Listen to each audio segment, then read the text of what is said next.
अस्सलाम वालेकुम दोस्तों, नमस्कार। मैं कैस कर जिकर। ये जो आप देख रहे हैं केडीए, ये केडीए है कोकन डॉक्टर एसोसिएशन। इसके अध्यक्ष है वसीम फोपलुनकर, जिन्होंने महार में अपना एक फ्री मेडिकल अभी ओपन करने जा रहे हैं या ओपन किए, उसकी पूरी जानकारी नहीं है। लेकिन केडीए बहुत सारे लोगों की सहायता करता है, जिसमें बहुत बड़ा योगदान है इसके अध्यक्ष डॉक्टर वसीम फोपलुनकर का। ये बहुत सारे गरीबों की फ्री मदद कर रहे हैं। जो अभी कोकन में तूफ़ान आया था, उसमें भी इस एसोसिएशन का बहुत बड़ा योगदान था। हमारे सारे कोकन वासियों से यही गुजारिश है मेरी कि वसीम फोपलुनकर का सहयोग कीजिए। जो भी आपसे आर्थिक मदद हो जाएंगी, ये मुझे वसीम फोपलुनकर ने नहीं कहा है या केडीए ने नहीं कहा है, जो उनका एसोसिएशन है। मैं ये अपनी तरफ से अपनी राय रखता हूँ कि जितने भी सारे कोकन के भाई हैं जो फाइनेंशियल मदद कर सकते हैं केडीए को, वो अपना योगदान दे सकते हैं, ताकि इससे कोकन वासियों की कोई बहुत बड़ा फ़ायदा पहुँचा रहे केडीए। उसके साथ साथ मैं आपसे ये कहता हूँ कि यहाँ पे सारे टेस्ट मुफ्त है। इन लोगों ने अभी फ़िलहाल शायद कोविड का भी टेस्ट ये लोग कर रहे हैं, क्योंकि अभी कोकन में लोगों का सरकारी डॉक्टर से विश्वास टूट चुका है। क्योंकि बहुत सारी केसेस ऐसी हो चुकी है कि बंदा अच्छे से हट्टा कट्टा है, हॉस्पिटल में जाता है तो उसकी 2-3 घंटे में मौत हो जाती है। तो महाराष्ट्र के सीएम उद्धव ठाकरे से मेरी यही गुजारिश है कि एक प्रेस कॉन्फ्रेंस करके इस सारे बातों का, लोगों के सारे भ्रम का जवाब जनता चाहती है। क्योंकि ये बहुत सारी ऐसी केसेस हो चुकी है, कोकन में ही नहीं, मुंबई में, महाराष्ट्र में, बहुत सारे, इंडिया में बहुत सारी जगह पे, बहुत सारे ज़िलों में ऐसी केसेस हो रही है। लोगों के दिल में ये शक है कि डॉक्टर पेशेंट को इंजेक्शन दे के मार रहे हैं। तो मेरी महाराष्ट्र के सीएम उद्धव ठाकरे से ये गुजारिश है कि इसको क्लियर कट करें आप लोग कि ये कैसे और क्यों हो रहा है। इसकी आप एक जांच बिठाइए, क्योंकि लोग बहुत डरे हुए हैं। इस वजह से लोग हॉस्पिटल में भी नहीं जा रहे हैं। भले छोटी सी अगर सर्दी ज़ुकाम है तो भी लोग हॉस्पिटल में नहीं जा रहे। इससे क्या होगा मालूम है?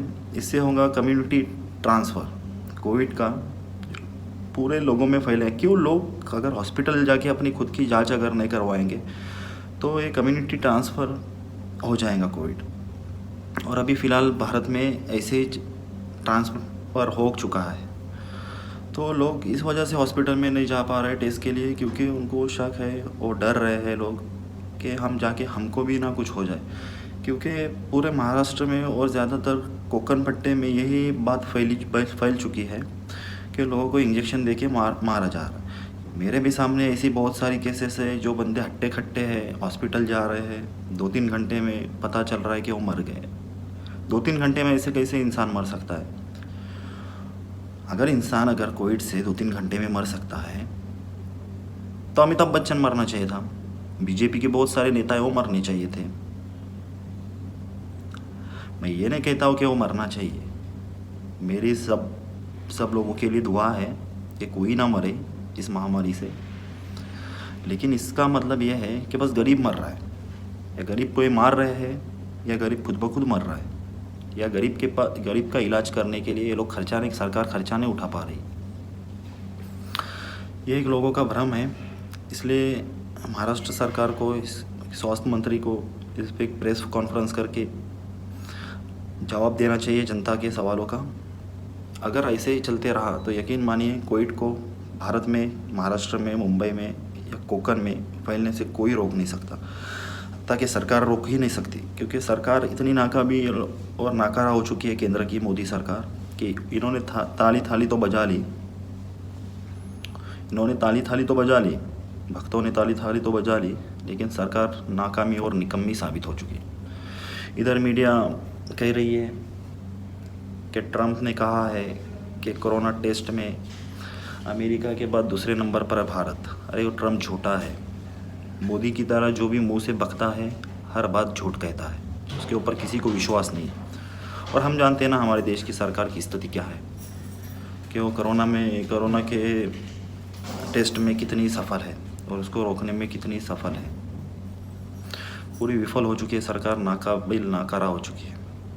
सरकार के खिलाफ बस एक ही बंदा आवाज़ उठा रहा है इस देश में, वो है राहुल गांधी। उसके अलावा जितने भी सरकार के विरोधी हैं, कहीं छुप के बैठे हैं या चूड़ियाँ पहने हैं, जैसे अरविंद केजरीवाल, ममता बनर्जी, बहुत सारे विरोधी पार्टी वाले, केसीआर है,